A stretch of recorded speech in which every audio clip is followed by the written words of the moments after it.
वृंदावन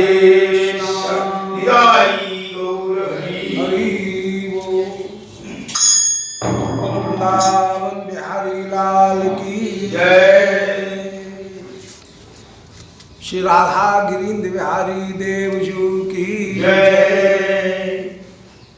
श्री चैतन्य चरितामृत ग्रंथ की जय।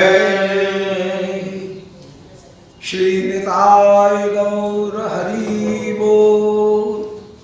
श्री गोविंद जय जय गोपाल जय जय गोविंद जय जय गोपाल जय जय राधा रमण हरि गोविंद जय जय श्री राधा रमण हरि गोविंद जय जय गोविंद जय जय गोपाल जय जय गोविंद जय जय गोपाल जय जय राधा रमण हरि गोविंद जय जय श्री राधा रमण हरि गोविंद जय जय। वृंदावन बिहारी लाल की जय। ओम नमो भगवते पुराण पुरुषोत्तमाय।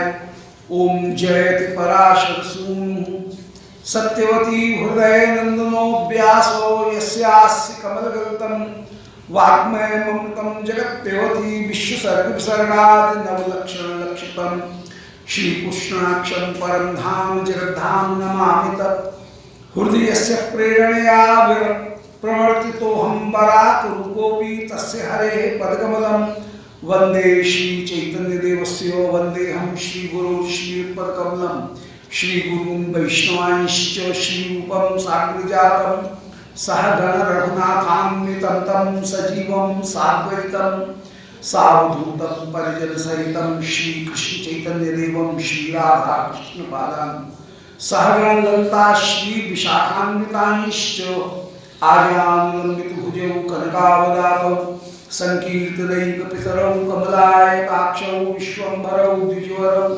युगधर्मपालौ वंदे जगत्प्रियकरौ करुणावतारौ वंदे कृष्णपदारविन्दयुगलं यस्मिन् कुरंगीदृशां वक्षोजप्रणीकृते विलसति स्निग्धोऽङ्गरागस्वतः काश्मीरं तनुषोणिमोपरितले कस्तूरिकाम्नीलिमा श्रीखण्डं दक्षचन्द्रकान्तिलहरीं निर्व्याजमातन्वते पात्रापात्र विचारणं न कुरुते न स्वं परम वीक्षते देयो देयादे विचारणो नहि नवा काल प्रतीक्ष प्रभु सद्यो यश्रवणे क्षण प्रणमन ध्यानादि दुर्लभम दत्ते भक्तिरसं सएव भगवान् गौरः परम नो गतिः नारायणं नमस्कृत्य नरं चैव नरोत्तमं देवीं सरस्वतीं व्यासं ततो जयमुदीरये वाञ्छाकल्पतरुभ्यश्च कृपासिन्धुभ्यैव च पतितानां पावनेभ्यो वैष्णवेभ्यो नमो नमः। हे श्री सनातन प्रभो करुणाम्बुराशे हे रूप दुर्गत जनैक दयावलोको हे भट्टयुग्म सुमते रघुनाथ दासो श्री जीव में कुरुत मंद मते दयांद्रा बोलो वृंदावन बिहारी लाल की जय। परम मंगल श्री चैतन्य चरितामृत श्रीमन महाप्रभु की बाल लीलाओं का कविराज गोस्वामी जी निरूपण कर रहे। इनका विस्तार पूर्वक जो वर्णन वो श्री वृंदावन दास जी ने भागवत चैतन्य भागवत में किया। यहाँ पूर्व प्रसंग में मृदभक्षण लीला उसका निरूपण कर रहे। जैसे श्री कृष्ण ने माटी खाई ऐसे श्री गौर हरि ने भी माटी खाई। मां ने आपको सुंदर खे संदेश दिया खाने के लिए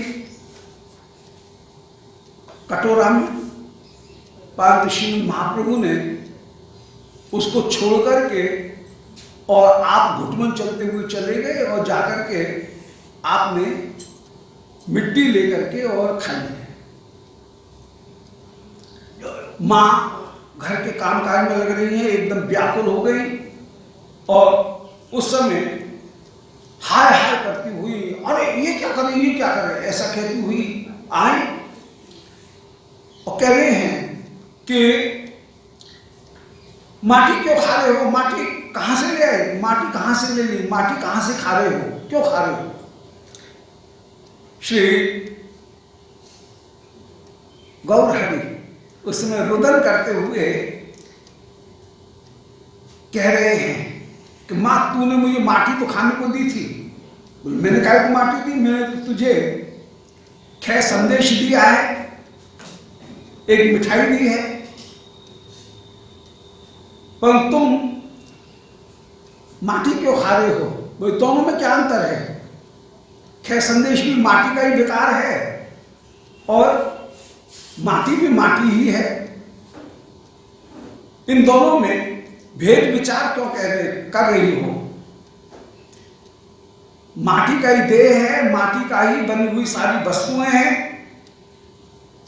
विचार करके देखो, अविचार पूर्वक तुम क्यों दोष दे रही हो।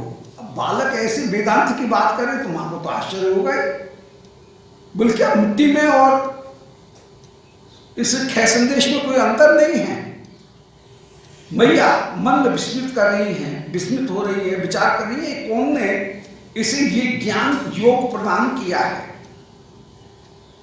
मां उस समय कहती हैं बेटा देख, व्यवहार में खे संदेश खाने से शरीर पुष्ट होता है, मिट्टी खाने से रोग उत्पन्न होता है, इसलिए मिट्टी मत खाओ, मत खाओ। तुम जो कह रहे हो वो होगा, मनी मन में विचार करिए। बालक जो कह रहा है वो झूठ तो नहीं कह रहा है, सत्य कह रहा है। परमार्थ दृष्टि से पारमार्थिक सत्ता में, तीन सत्ताओं में, व्यावहारिक सत्ता, प्रातिभाषिक सत्ता और पारमार्थिक सत्ता, तीन जो सत्ताएं हैं, इनमें पारमार्थिक सत्ता में सर्वम खलुइदं ब्रह्मो नेह नानास्ति किंचनो, ब्रह्म के अतिरिक्त कोई दूसरी वस्तु नहीं है, ये बात सत्य है। परंतु पारमार्थिक सत्ता हर जगह नहीं चल सकती है।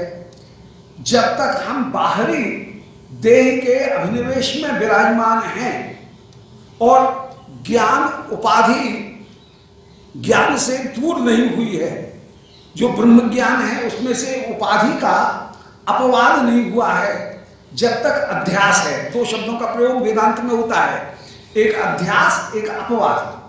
अध्यास कहते हैं वस्तु में अवस्तु की भ्रांति होना, उसको कहते हैं अध्यास।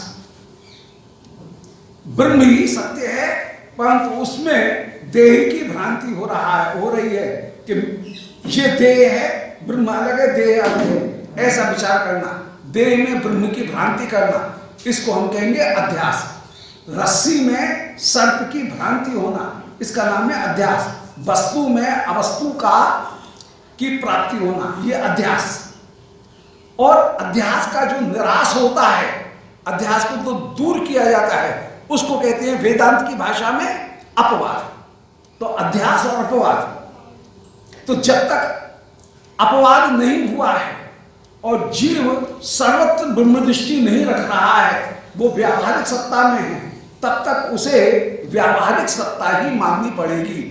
यदि सबको ब्रह्म मानने लग जाएगा तो गुरु शिष्य इनमें जो व्यवहार है, प्रणाम करने का व्यवहार, वही समाप्त हो जाएगा। शिष्य कहने लगा बस मैं ब्रह्म हूं, तब तो प्रणाम व्यवहार ही सब समाप्त हो जाएगा। तो कौन बहन है, कौन मां है, कौन पुत्री है, ये सारे व्यवहार भी समाप्त हो जाएंगे। तो व्यावहारिक जो सत्ता है, वो व्यावहारिक सत्ता ही अपने आप में, जब तक हमारी व्यवहार में स्थिति है, अध्यास दूर नहीं हुआ है, मैं ये देही आत्मा है, ये देहात्म बुद्धि जब तक दूर नहीं हुई है, तब तक व्यक्ति को शास्त्रीय व्यवहार का पालन करना पड़ेगा। इसलिए मां ये बात समझ रही है। अब मां बच्चे को तो ये समझाएंगे नहीं, बच्चे को तो मां यही कह रही है कि बेटा तू कह रहा है कि माटी ही तो है, अब इस बात को कैसे मानूं? सब चीज माटी नहीं है। माटी खाने से, जिसको माटी कहा जाता है, उसको खाने से रोग होता है।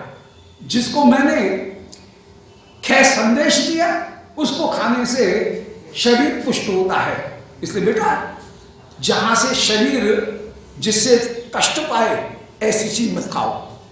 माने व्यावहारिक दृष्टि से व्यवहार के धरातल पर ही ये उपदेश दिया, परंतु मन में विचार कर रही हैं कि ये कैसे कह रहा है? माटी बेकार अन्न खाइले देह पुष्ट हो। माना अन्न भी माटी का बेकार है, मिट्टी से उत्पन्न हुआ है, परंतु अन्न खाने से शरीर पुष्ट होता है।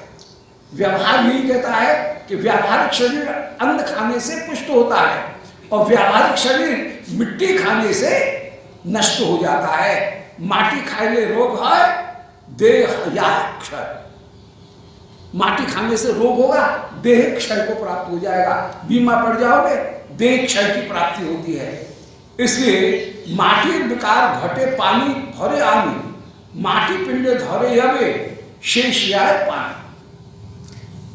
देखो, मिट्टी का विकार जो है वो माना घड़ा है, परंतु घड़े के द्वारा तो पानी भर लिया जाएगा। और कोई ये कहे कि घड़ा भी तो मिट्टी है, तो एक डेला उठा करके दे दे और कहे कि गंगा जी से पानी भर कर ले आओ, तो क्या डेले में, मिट्टी की एक डेली में कोई पानी लेकर के आ सकता है क्या? तो जो काम जिसका है वो काम ही करेगा। तो घड़े में पानी भर के लाया जा सकता है, परंतु कोई मिट्टी के डेले में ये कहे कि मिट्टी डेला और घड़ा एक ही चीज है, तो डेले से पानी नहीं भरा जा सकता है। इसलिए ये उचित नहीं है। माटी पिंडे धरे यवे शोष या पानी। माटी के पिंड में यदि पानी डाला जाएगा तो पानी को मिट्टी सोख लेगी या बहा देगी, सोख करके बह जाएगा। तो माटी विकार घटे पानी भरे आनी, माटी का विकार जो घड़ा है उसमें पानी को भर के लाया जा सकता है, परंतु माटी पिंडे, माटी के किसी डेले में धरी यवे, यदि पानी को भरोगे तो शोषी या पानी, वो माटी का डेला उसको सूंघ भी लेगा, सोख लेगा और सोख करके पानी को बहा भी देगा। फिर उसमें से पानी टपक जाएगा, पानी रुकेगा नहीं। प्यासे के प्यासे रह जाएंगे, पीने के लिए एक बूंद पानी नहीं मिलेगा, या तो वो सोख लेगा या बहा देगा, पानी पिया नहीं जा सकता है। श्रीमद् महाप्रभु आत्म लुकायित प्रभु कहिल ताहरे आरे केनो यह माता न शिखाइत मोरे। ये बात सुनकर के श्री प्रभु अपने ईश्वरत्व को छिपाते हुए ये कहने लगे कि माता, ये शिक्षा तुमने मुझे पहले क्यों नहीं दी? पहले से मुझे शिक्षा देते, लो दोष मां कही। ये बात की जिद है कि तुमने पहले से मुझे शिक्षा ही क्यों नहीं दे दी। अब मैं जान गया, अभी तो जानूंगा आज माटी में खाएगी, अब मैं जान गया अब मैं मिट्टी नहीं खाऊंगा।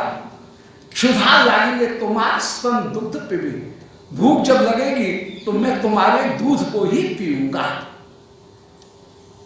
ऐसा कहकर के एक बलु जननी कोने के चढ़िया, ऐसा कहकर के श्री महाप्रभु निमाई उस समय जल्दी से लपक करके मां की गोदी में चढ़ गए और मां की गोदी में आकर के विराजमान हो गए और स्तन पान करे प्रभु ईशत हंसी आए।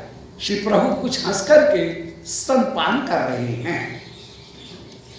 इस प्रकार नाना छले ऐश्वर्य देखा है, बाल्य भाव प्रकृति या पश्चात लुकाए। इस प्रकार श्रीमद् महाप्रभु अनेक छल पूर्वक अनेक लीलाओं को करते हुए ऐश्वर्य का दर्शन कराते हैं और अपने बाल्य भाव को प्रकट करके फिर उस ऐश्वर्य को छिपा लेते हैं। बाल्य भाव को वापस प्रकट करते हैं और ऐश्वर्य को छिपा लेते हैं। इस प्रकार श्रीमद् महाप्रभु में ऐश्वर्य है, परंतु वो ऐश्वर्य परकर के प्रति महाप्रभु का जो प्रेम है उसे कभी भी खंडित नहीं करता।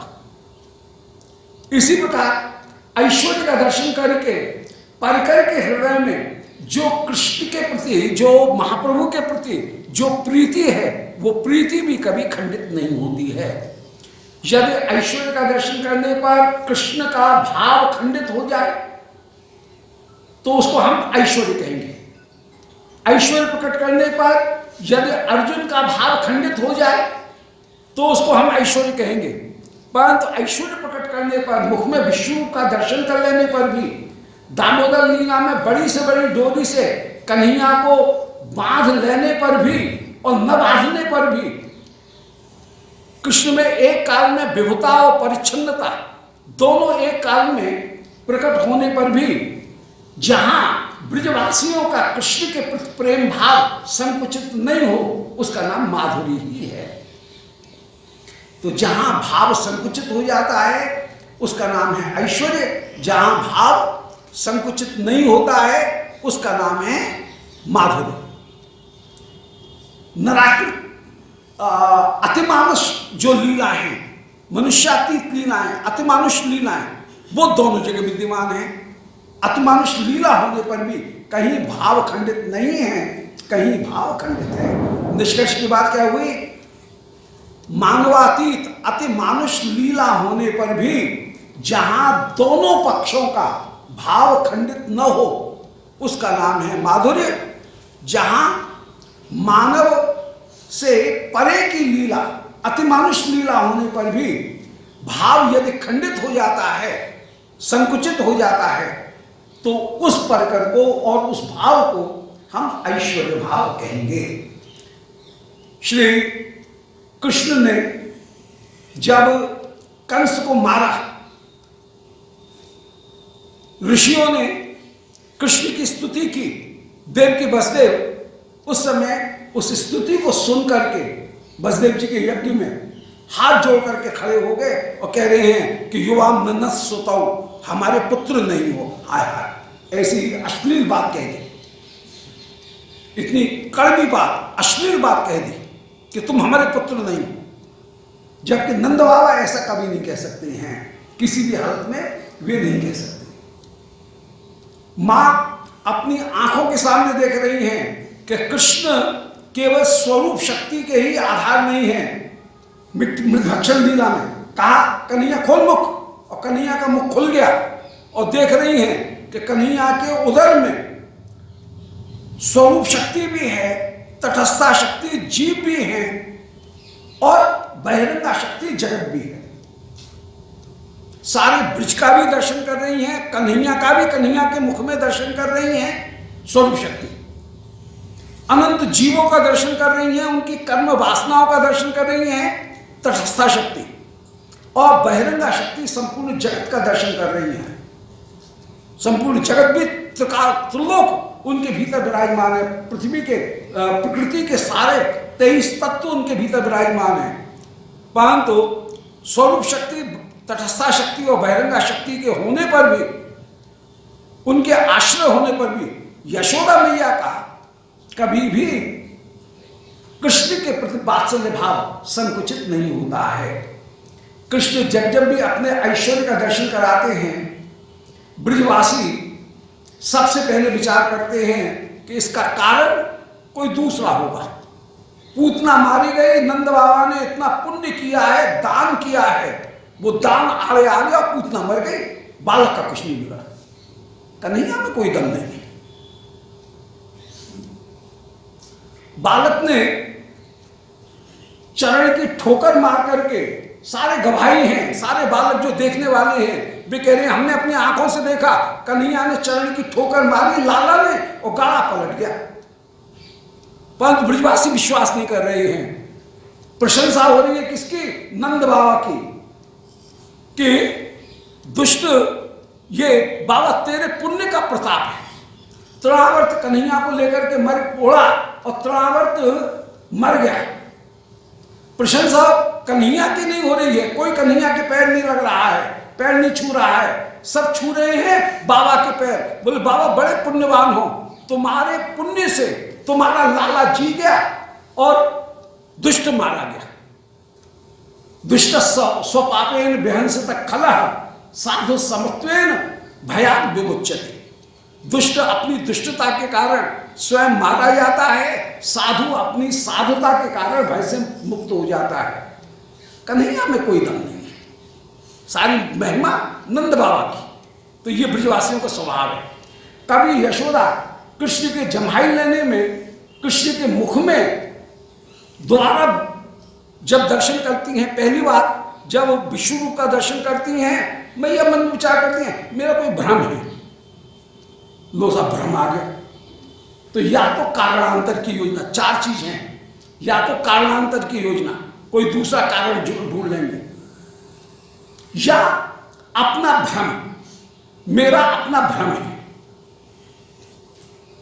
मैं समझ नहीं पाई, कोई भ्रम मेरे आ गया और मैं कन्हैया के मुख में जाने क्या अलाय बलाय देख रही हूं, अपना भ्रम। अब तीसरा, कभी कभी नारायण अपनी महिमा दिखा रहे हैं। अब नारायण के लिए कौन सी बड़ी बात है, मूकम करो तो वाचारम पंगुम लंघयते कि मेरे दुग्ध मुख बालक के द्वारा नारायण अद्भुत कार्य करा रहे हैं।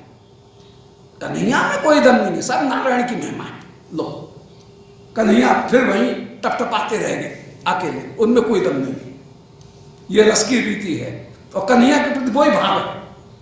कभी कभी ऐसा होता है कि जहां पर न तो भ्रम कहा जा सकता है, न नारायण कहीं बीच में आ रहे हैं, न जहां पर कोई दूसरा कारण है, और स्पष्ट रूप से वरुण देवता, ब्रह्मा, इंद्र ये आकर के कृष्ण की प्रशंसा कर रहे हैं, वंदना कर रहे हैं। सारे सखा श्री ब्रज गोपिकागण यशोदा जी से कह रही हैं कि वंद्यमान चरणों पथवृद्धि, कि कन्हैया गैया चरा करके लौट करके आ रहे थे, मैया कन्हैया को आने में, यशोदा मैया से कह रही हैं सारी गोपिकागण कि मैया कन्हैया जब लौट करके आ रहे थे, रास्ता में दोनों ओर लाइन लगी हुई है, ब्रह्मा, इंद्र, वरुण, कुबेर सारे लाइन से खड़े हुए हैं और सब वंदना कर रहे हैं। अब बड़े बूढ़े कोई रास्ते में वंदना करें तो एक एक मिनट तो बोलेंगे ही, आशीर्वाद तो देंगे ही।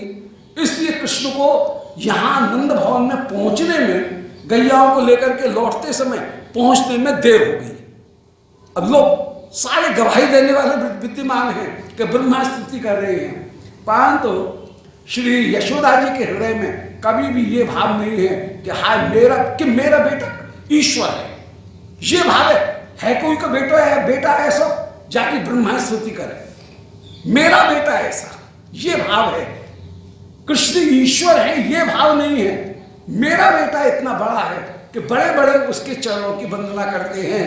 और इस बात को श्री यशोदा, श्री नंद बाबा नमक मिर्च लगा करके अपने साथियों के साथ में, अपने गोपों के साथ में खूब कहते हैं, अजय तुम्हारा लाला ऐसा, तुम्हारा लाला ने एक ऐसा किया, तुम्हारे लाला ने ऐसा किया, ऐसा कहकर के खूब अपने बेटा की बड़ाई कर रहे, नंद बाबा आनंदित हो रहे, निज भाव ही पुष्ट हो रहा है। ये रस की अपूर्व रूप से यहां पर रीति है, ये ब्रज की रीति अद्भुत होकर के विराजमान है। तो वंद्यमान चरण पथवृद्धि, ये वंद्यमान चरण होकर के वे विराजमान है। तो श्री ये चौथी स्थिति। तो जब भी कृष्ण अपने ऐश्वर्य को दिखाते हैं, ब्रजवासियों का वात्सल्य ही पुष्ट होता है। ब्रजवासी उसमें चार तरह से समाधान करते हैं। पहला समाधान कि नंद बाबा के दान पुण्य, हमारे पूर्वजों के पुण्य प्रताप से बालक की रक्षा हो गई, कन्हैया में कोई दम नहीं। दूसरा, मेरा भ्रम था। तीसरा, कभी कभी श्री नारायण उनकी इच्छा है, लीला है, और नारायण किसी से भी कोई कार्य करा लें, मेरे दुग्धमुख बालक से भी वे ऐसा कार्य करा रहे हैं। मूकम करो तो वाचारम पंगुम लंघयते गिरम, लंगड़ा भी पर्वत को पार कर जाए, चढ़ जाए। ये नारायण की अद्भुत दुर्घट घटना पटी ऐसी शक्ति है। और जहां पर कोई भी नहीं है, वहां पर ऐश्वर्य को स्वीकार करने पर भी अपने भाव के द्वारा ही उस ऐश्वर्य का दर्शन करते हैं कि मेरे बेटा में नारायण समो गुण, ये गर्गाचार्य जी जो कह गए, इसकी जन्मपत्री में लिख गए कि ये तुम्हारा नारायण के समान कार्य करेगा। है कोई को बेटा जामे ऐसे गुण हो, अपने गौरव को ही धारण करते हुए विराजमान। तो न तो कृष्ण का भाव कभी संकुचित, न ब्रजवासियों का भाव कभी कृष्ण के प्रति संकुचित होता है। ऐसे यहां पर श्री शची मां कृष्ण के अपूर्व विद्वत्ता का दर्शन करके, श्री गौरहरि की अपूर्व विद्वत्ता का दर्शन करके मन में विचार कर रही हैं कि ये ऐसे वचन कैसे कह रहा है, और फिर खुद समाधान कर लेती हैं और कह लेती हैं नहीं, ये बालक तो वैसे ही बोल गया होगा, ऐसा इसमें ज्ञान कुछ है नहीं। और उसको कह रही है नहीं नहीं बेटा, व्यावहारिक सत्ता में जो चीज अपने लिए नहीं है, वो प्रकृति ने जो अपने लिए नहीं बनाई है, उसको अपन को नहीं खाना चाहिए। कोई व्यक्ति, कोई पशु पक्षी, संसार में अनेक जीव जंतु हैं। अब जीव जंतु न जाने क्या क्या खाते हैं, क्या अपन खा सकते हैं क्या? अपने को वो नुकसान करेगा, दूसरे को नुकसान नहीं करेगा, उस जीव जंतु को नुकसान नहीं करेगा। ठाकुर ने उनको ऐसा बनाया है कि वे सब चीज खा लें, परंतु अपन ऐसा नहीं खा सकते हैं।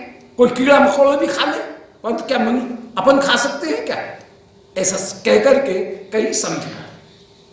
तो मैया ने जब कन्हैया ने अपने बाल्य भाव को दिखाया, फिर बाल्य भाव को ही पुष्ट करते हुए श्री शची मां विराजमान हो रही हैं। अब एक बार की बात है कि अतिथि विप्रेर अन्न खाए 3 बार, पाछे गुप्त से विप्र कौरिल निस्तार। श्री जगन्नाथ पुरंदर के घर पर एक बार कोई विप्र आए, ब्राह्मण आए सायंकाल के समय। और सायंकाल के समय जब ब्राह्मण आए तो इन्होंने कहा बहुत अच्छी बात है, बड़े अच्छे समय पर पधारे हो, आनंद पूर्वक आप आइए, रसोई तैयार है, प्रसाद पाओ।